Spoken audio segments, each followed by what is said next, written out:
मेरे प्यारे बच्चों, आप सभी का मेरे YouTube channel physics class JJIC में स्वागत है। हम लोगों ने कक्षा 12 भौतिकी में प्रारंभ किया था चैप्टर 7 अध्याय 7 और अध्याय 7 है प्रत्यावर्ती धारा। हमने आपको प्रत्यावर्ती धारा और प्रत्यावर्ती वोल्टेज को कैसे लिखा जाता है और इसका ग्राफीय निरूपण बताया था। आज हम लोग बात करेंगे प्रत्यावर्ती वोल्टता तथा प्रत्यावर्ती धारा से के संबंध में कुछ परिभाषाओं के बारे में बात करेंगे। सम डिफिनीशन, ठीक है, regarding alternating voltage and alternating current, ठीक है। प्रत्यावर्ती धारा और वोल्टता से संबंधित कुछ परिभाषाएं क्या होती हैं उनके बारे में हम बात करेंगे। तो आज सबसे पहली जो मेरी डिफिनीशन है, जो सबसे पहली बात हम करेंगे वो करेंगे महत्तम मान अथवा शिखर मान अथवा आयाम। सबसे पहली बात है शिखर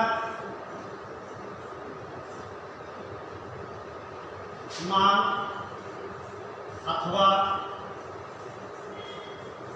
आयाम।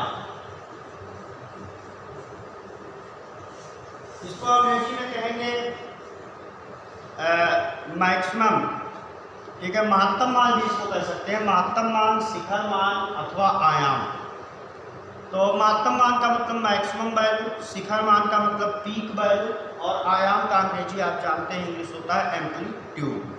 तो ये क्या कहते हैं, देखिए बात यहाँ पे हम करेंगे। देखिए चुंबकीय क्षेत्र में घूमती हुई कुंडली जो होती है को दो स्थितियों में परिपथ में उत्पन्न, यानी जब कोई कुंडली चुंबकीय क्षेत्र में घूमती है, चुंबकीय क्षेत्र में घूमती हुई कुंडली की दो स्थितियों में परिपथ में उत्पन्न प्रत्यावर्ती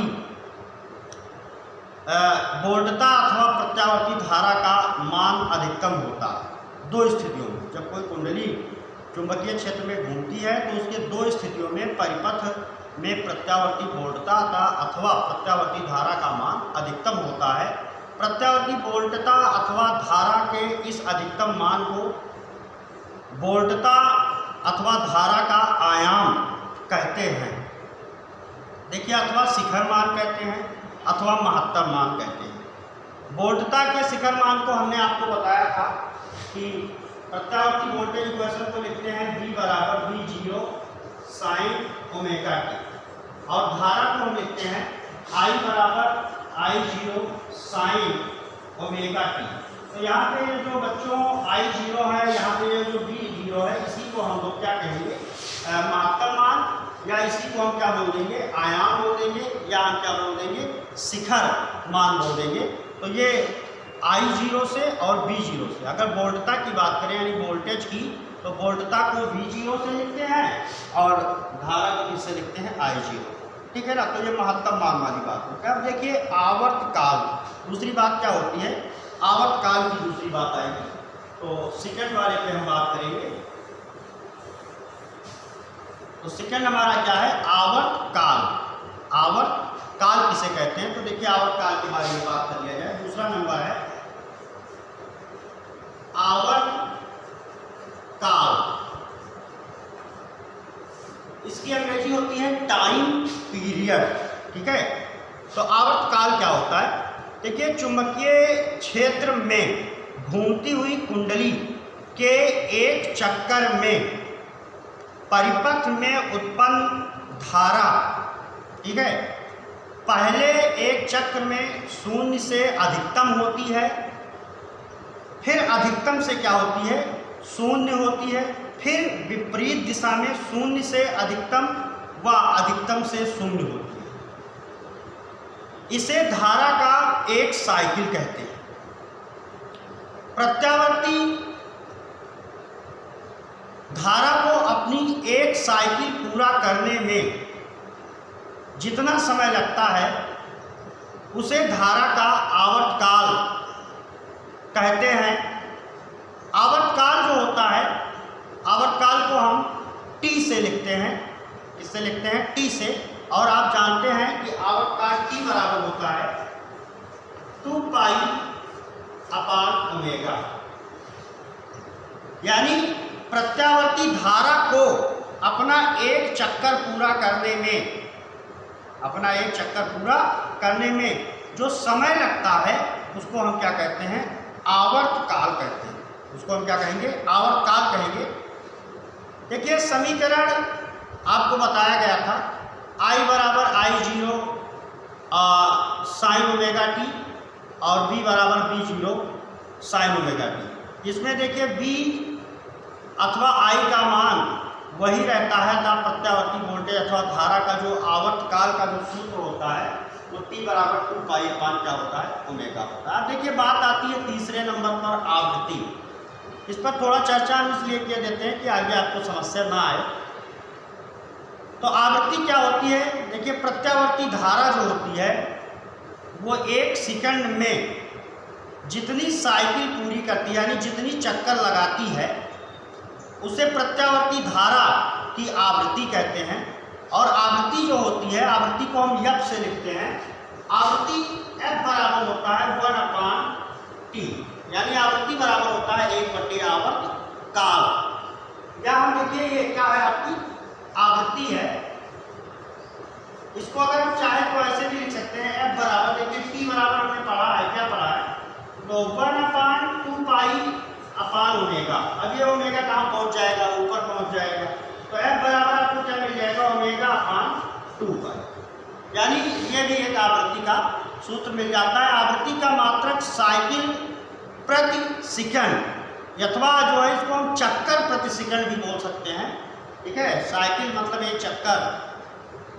इसके मात्रक को हम हर्ट्ज क्या कहते हैं, हर्ट्ज। इसको हम हिंदी में हर्ट्ज, और इसको प्रतीक में ऐसे लिखते हैं Hz लिखा जाता है। देखिए घरों में प्रयुक्त की जाने वाली प्रत्यावर्ती वोल्टता अथवा धारा की आवृत्ति जो होती है वो 50 साइकिल प्रति सेकंड अथवा 50 हर्ट्ज होती है। जो घर में प्रत्यावर्ती वोल्टेज अथवा धारा उपयोग में लाई जाती है, प्रयुक्त की जाती है, उसकी जो आवृत्ति होती है वो 50 हर्ट्ज होती है। ये बात आपको याद रखें। अब देखिए बात आती है कि तात्क्षणिक मान क्या होता है। तो तात्क्षणिक मान की हम लोग बात कर ले। तात्क्षणिक का मतलब, तात्क्षणिक मान यानी तात्कालिक मान क्या होता है। देखिए प्रत्यावर्ती वोल्टता अथवा धारा, प्रत्यावर्ती वोल्टता होती है अथवा धारा होती है। प्रत्यावर्ती वोल्टता अथवा धारा के आवर्ती होने के कारण इसके मान प्रत्येक क्षण बदलते रहते हैं। ये चूंकि आवर्ती होती है तो आवर्ती होने का मतलब इसका मान समय के साथ बदलता रहता है। एक चक्र में भिन्न भिन्न क्षणों पर इसके मान, यानी अलग अलग समय पर इसके मान भिन्न भिन्न होते हैं। प्रत्यावर्ती वोल्टता तथा धारा का जो समीकरण होता है वो होता है B बराबर B0 साइन ओमेगा टी या I बराबर I0 साइन ओमेगा टी। अब देखिए इन दोनों समीकरण में, देखिए समीकरण यही होता है, आप जानते ही हैं, B बराबर B0 साइन ओमेगा टी या क्या होता है I बराबर I0 साइन ओमेगा टी। अब इन दोनों समीकरणों की अगर हम बात करें तो इन दोनों समीकरणों में आप देख रहे हैं कि B तथा I, ये B और I यानी वोल्टता और धारा का मान T के साथ बदलता है। T के साथ क्या होता है, बदलता है। यानी T पर, किसी क्षण T पर V और I का जो मान होता है उसी को हम तात्क्षणिक मान कहते हैं। T के विभिन्न मानों के लिए, ठीक है, इसके V और I के जो संगत मान होंगे वो अलग अलग होते हैं। अब हम बात करेंगे कला की, कला क्या होती है। देखिए तो प्रत्यावर्ती वोल्टता का जो समीकरण होता है आप देख रहे हैं, लिखा है B बराबर B0 साइन ओमेगा टी, तथा प्रत्यावर्ती धारा का समीकरण क्या है, I बराबर I0 साइन ओमेगा टी का कोणांक, इसमें जो कोणांक है वो क्या है, ओमेगा टी। कोण का कोणांक क्या है, ओमेगा टी। प्रत्यावर्ती वोल्टता अथवा प्रत्यावर्ती धारा की समय T पर कला को प्रदर्शित करता है। ये जो ओमेगा टी है वही प्रत्यावर्ती वोल्टता अथवा प्रत्यावर्ती धारा का समय T पर कला को प्रदर्शित करता है। यानी T समय पर इसका कलांतर कितना है, कला क्या है, ये प्रदर्शित करता है। अब हम लोग आगे बात करेंगे कि प्रत्यावर्ती धारा का माध्य अथवा औसत मान तथा वर्ग माध्य मूल मान क्या होता है। तो इसको आप लोग नोट कर लेंगे जो हमने बताया है, ऐसे आप वीडियो को देख करके और इसकी परिभाषाएं लिख लेंगे। महत्तम मान की, आवर्तकाल की, आवृत्ति की, तात्क्षणिक मान की और कला की, ठीक है।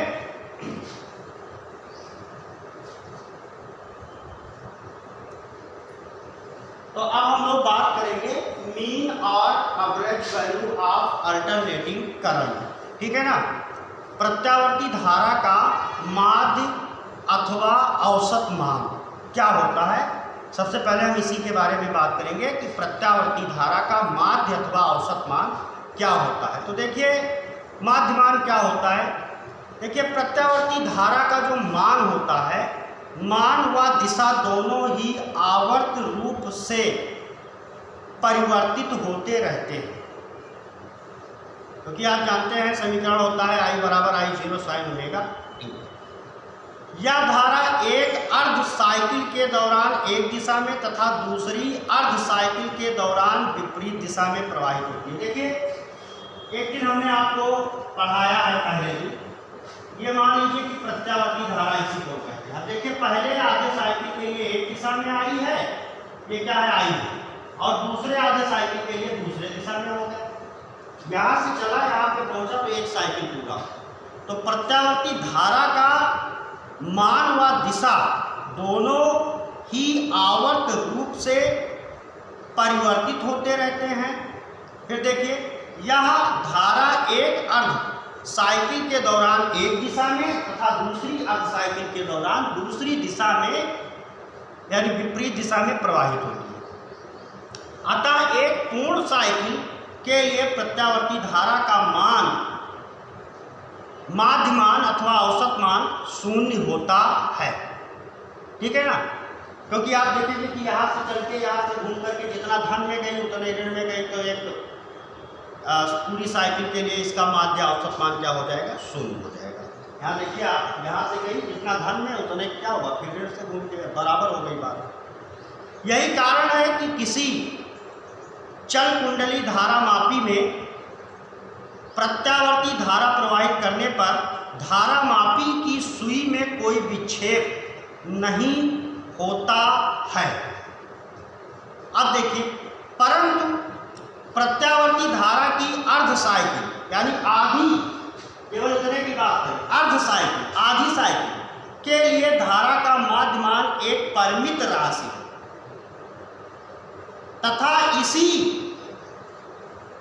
तथा इसी से माध्य मान को परिभाषित करते हैं। इस प्रकार प्रत्यावर्ती धारा का माध्य मान, तो जो माध्य मान होता है उसको लिखते हैं हम IM बराबर 1/T हाफ आधे साइकिल के लिए। अब देखिए इसका इंटीग्रेशन 0 से कहाँ तक, T हाफ तक, और यहाँ पे हम क्या लिखते हैं IDT, यहाँ पे क्या लिखते हैं IDT। देखिए जहाँ I धारा का तात्क्षणिक मान यानी किसी समय T पर I क्या है, धारा तात्क्षणिक मान है। अब देखिए हम जानते हैं वी नो दैट, हमने पढ़ा है कि I = I0 sine omega T, ये हमने पढ़ा। Putting this value in the equation, इस मान को हम ऊपर वाले समीकरण में रखेंगे, तो जब रखेंगे तो हमको क्या मिल जाएगा, IM = मिल जाएगा 1/T half integration 0 to T half, और I के स्थान पे हो जाएगा I0 साइन ओमेगा टी और इंटू क्या हो जाएगा dt। अब देखिए इसका इंटीग्रेशन होगा, इसका क्या होगा, इंटीग्रेशन होगा। हमने आपको इंटीग्रेशन का फार्मूला बताया है, कई बार बता चुके हैं, और हमें विश्वास है कि आप लोगों को इंटीग्रेशन का फार्मूला याद भी होगा। तो इंटीग्रेशन का फार्मूला क्या होता है, इंटीग्रेशन का फार्मूला देखिए हम जानते हैं, यहाँ पे अगर इंटीग्रेशन में कहीं पे मान लीजिए लिखा है साइन, ठीक है ना, x, अब इसका dx के सापेक्ष इंटीग्रेशन करना है, तो ये हो जाता है -cos x। बट यहाँ पे ऐसी कंडीशन नहीं है, यहाँ पे कुछ दूसरी कंडीशन है, उस कंडीशन को हम समझेंगे। यहाँ पे जो कंडीशन है वो ये है कि I0 तो बाहर आ जाएगा। यहाँ की कंडीशन ये है कि sin ओमेगा t लिखा है और ये देखिए ओमेगा t पूर्णांक है और यहाँ पे क्या लिखा है dt लिखा है। तो इसका जब इंटीग्रेशन करेंगे तो ये साइन का तो हो जाएगा माइनस cos ओमेगा t। फिर देखिए ये जो ओमेगा t बचता है इसका क्या होगा, इसका अवकलन होगा। इसका क्या हो जाएगा, अवकलन हो जाएगा। तो जब इसका अवकलन करेंगे बटे तो देखिए ये d/dt ये रूल होता है जब तक इसकी वैल्यू 1 ना हो जाए तब तक इसको हम करते हैं पहले समाकलन, फिर उसके पूर्णांक का अवकलन करते हैं। तो यहाँ पे क्या हो जाएगा ओमेगा t। अब देखिए ये ओमेगा बाहर अगर कर दिया जाए तो ये आपका क्या हो जाएगा माइनस cos ओमेगा t और यहाँ पे ओमेगा और यहाँ पे क्या हो जाएगा dt/dt। तो इसकी वैल्यू क्या हो जाएगी, इसकी वैल्यू 1 हो जाएगी, ठीक है ना। तो बचेगा क्या, केवल माइनस cos ओमेगा t/ओमेगा। दूसरी बात और है मेरे प्यारे बच्चों, दूसरी बात यह है कि हमने ये भी पढ़ा है कि t इक्वल टू होता है 2 पाई/ओमेगा होता है ना। तो यहाँ जहाँ लिमिट में t लिखा है यहाँ t के स्थान पे हम अभी चेंज कर देंगे और क्या लिख देंगे t के स्थान पे और 2 पाई/ओमेगा। तो अब देखिए यहाँ पे हमको क्या मिल जाएगा, आगे हमको मिल जाएगा Im बराबर, देखिए यहाँ पे 1/t/2। तो 1/t के स्थान पे हम क्या लिखेंगे 2 पाई और बटे क्या हो जाएगा 2 ओमेगा। तो ये 2 से 2 क्या हो जाएगा, कैंसिल हो जाएगा और ये देखिए यहाँ पे I0 बाहर आ जाएगा और ये लिमिट 0 से यहाँ जहाँ t हाफ लिखा है t के जगह पे हम क्या लिख देंगे 2 पाई/ओमेगा लिख देंगे। तो जब यहाँ पे हम लिखेंगे तो ये आपका यहाँ पे भी क्या हो जाएगा 2 पाई/2 ओमेगा। तो 2 से 2 कट जाएगा यानी पाई/, क्या हो जाएगा ओमेगा हो जाएगा, ठीक है ना। अब देखिए यहाँ पे इसका इंटीग्रेशन होगा, ये हमने निकाल के दिखा दिया है। तो यहाँ पे आपको क्या मिलेगा माइनस cos, अभी ये मत दीजिए, अभी लिखा रहने दीजिए। तो ये क्या बचेगा sin ओमेगा t और dt। अब देखिए sin ओमेगा t का यहाँ पे मैंने आपको निकाल दिया कि कैसे इसका समाकलन करेंगे। तो ये आपका बचेगा Im बराबर ओमेगा ऊपर पहुंच जाएगा तो ओमेगा बटे पाई और ये आपका I0 ऊपर रहेगा, ठीक है। यहाँ पे देखिए इसका इंटीग्रेशन होने के बाद ये बचेगा माइनस cos ओमेगा t/ओमेगा नीचे रहेगा और लिमिट इसका क्या हो जाएगा 0 से पाई/ओमेगा, पाई क्या हो जाएगा ओमेगा। अब देखिए वैल्यू इसकी क्या करें हम पुट कर दें। तो देखिए एक बार ये Im बराबर आपका हो जाएगा ओमेगा/5 और ये I0 आप जानते हैं upper limit minus lower limit. पहले हम क्या रखेंगे कास माइनस चिन्ह जो यहाँ पे दिया हुआ है माइनस चिन्ह, माइनस को हम क्या कर लेते हैं यहाँ कॉमन कर लेते हैं। तो जब माइनस को हम यहाँ आगे लगा देंगे कॉमन कर लेंगे तो एक बार अपर लिमिट, तो ओमेगा के स्थान पे एक बार हम क्या लिखेंगे टी के स्थान पे पाई/ओमेगा। तो देखिए ये क्या हो जाएगा cos, ठीक है, ओमेगा इंटू पाई/, ठीक है, नीचे क्या हो जाएगा पाई/ओमेगा और बटे ये आपका जो ये ओमेगा लिखा था ओमेगा को भी हमने बाहर कर लिया यहाँ ओमेगा इसके साथ जो ओमेगा लिखा था, क्योंकि ओमेगा के वैल्यू में मान में परिवर्तन नहीं होना। फिर माइनस क्या हो जाएगा cos 0 ओमेगा और इनटू क्या हो जाएगा 0 हो जाएगा, यानी ओमेगा से जब ये 0 का गुणा होगा तो ये पूरा पद क्या हो जाएगा 0 हो जाएगा। यहाँ पे देखिए ओमेगा ओमेगा कैंसिल हो जाएगा और ये Im बराबर हमको मिल जाएगा, यहाँ पे भी ओमेगा से ओमेगा कैंसिल हो जाएगा माइनस I0 बटे पाई। अब देखिए यहाँ पे क्या लिखा है cos पाई, तो cos पाई का मान कितना होता है -1 और ये लिखा है cos 0, ये क्या हो जाएगा 0, क्योंकि ये पूरा क्या हो जाएगा 0 हो जाएगा। तो आप जानते हैं कि ये जब 0 हो गया तो cos 0 की वैल्यू 1, तो -1 इंटू -1, अब ये क्या हो जाएगा -2 हो जाएगा, क्या हो जाएगा -2 हो जाएगा। तो इसको आगे हम इधर सॉल्व किए देते हैं, इसको रफ किए देते हैं, आप लोग नोट कर लीजिएगा। तो यहाँ पे हमको मिल जाएगा Im बराबर -I/I0 पाई और ये आपका क्या हो जाएगा इंटू -2, माइनस ये आपका क्या हो जाएगा प्लस हो जाएगा, यानी Im बराबर हमको मिल जाएगा माइनस प्लस हो गया 2I0 पाई।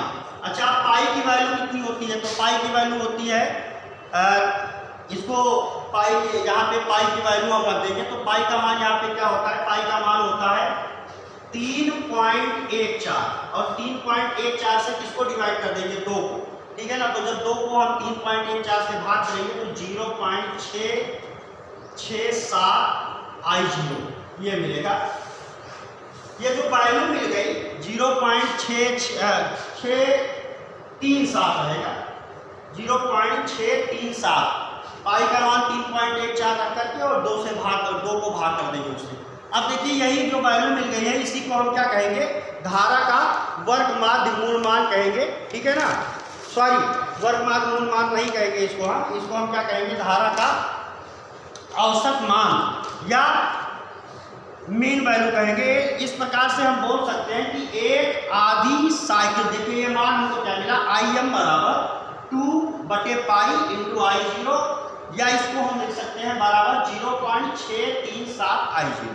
इस प्रकार एक अर्ध साइकिल के लिए, पहले आपने देखा कि एक अर्ध साइकिल के लिए धारा का जो औसत मान होता है या माध्य मान होता है वो 0.637, ठीक है, होता है। तो दूसरी आधी साइकिल के लिए क्या हो जाएगा, माइनस हो जाएगा, क्योंकि एक आधी साइकिल के, देखिए एक आधे चक्र में प्रत्यावर्ती धारा धन दिशा में है तो दूसरे किस में होती है, ऋण दिशा में, ठीक है ना। अतः पूर्ण साइकिल के लिए क्या हो जाएगा, 0 पूरे चक्र के लिए, क्योंकि ये आधे चक्र के लिए धन वाले के लिए धन, ऋण वाले के लिए ऋण, यही वैल्यू आएगी दूसरे वाले के लिए। तो कुल पूरी साइकिल के लिए मान क्या आ जाएगा, 0 आ जाएगा। अब नेक्स्ट लेक्चर में, नेक्स्ट वीडियो में हम लोग बात करेंगे वर्ग माध्य मूल मान के बारे में। थैंक्स, वीडियो को आप लोग वॉच कीजिएगा, जो भी आपको दिक्कत होगी कमेंट में लिखिएगा। धन्यवाद, शुभ दिन।